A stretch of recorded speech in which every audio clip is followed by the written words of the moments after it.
Good morning, Seattle. It's been an interesting year for all of us. Our lives have been deeply impacted by the health crisis, the economic crisis, and the uprising demanding that we reimagine policing. Even before the events of this year left millions in our country unemployed and on the brink of houselessness, we were dealing with our own challenges here in Seattle. Gentrification, inhuman responses to houselessness, and the social justice industrial complex, a complex where the language of social justice and change is used to build capital for corporate and political power without doing any substantive work to create change for the people. In spite of these challenges, we've seen amazing strength and activism, neighbors helping neighbors, people asking how they can be allies, and a community looking for answers. Seattle, I think we should all look in the mirror. The answers are not going to come from the institutions that are problematic. It's easy for any of us to point fingers, but at the end of the day, we are all contributing to and participating in the systems that we're demanding liberation from. So let's look inward. Let's commit to changing ourselves as individuals so that we can be a community of healed people. There is no progress until we can learn that change is an inside job. With that, I'd like to share a poem that I wrote. It's inspired by what I've seen all over this city and this country and this world over the last couple of months. It's called Dance Party at the Funeral. I bet you didn't know we could move like this. I bet you didn't realize we have drum machines stashed in our chest. We follow the footsteps of the ghost dancers who believed we could summon salvation with our feet. Even as the cavalry cocked their guns, dance has been our fire escape in a grotesque world that labels beauty a disorder.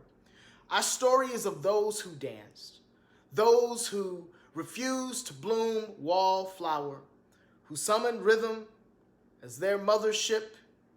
In an offbeat world, we dance for the ancestors who knew who they were before the world knew, who conjured capoeira, who preferred to ballet like Birmingham but quickly learned the only way to smash glass ceilings was to break dance in LA Riot, who used body language to pen an anthem that stated there will be no more pliés, there will be no more pliés. There will be no more pliés to your bullets. Besides, collision with obstacles creates the refraction necessary for light to dance, and once upon a time will be the inheritance of our children's children. And they will practice imagination in motion because we had the courage to brave the music. Because we kick-started a dance party in the middle of a massacre without asking permission or giving explanation. We danced for those who knew James Brown and Sammy Davis Jr. would be counting on them for deliverance, who prophesied the coming of Tina Turner, Missy Elliott, and Misty Copeland, who passed their choreography on through music, memory, who had asterisks by their names because they didn't know their names, but knew we'd find ourselves if we kept moving. And someday, future funkadelics will call us astronauts for managing to moonwalk through the longest funeral in history. And this will be known as both our wedding and salvation, the only way we could worship without doctrine tripping us, the only way a silenced people could make moves without having our legs cut from under us.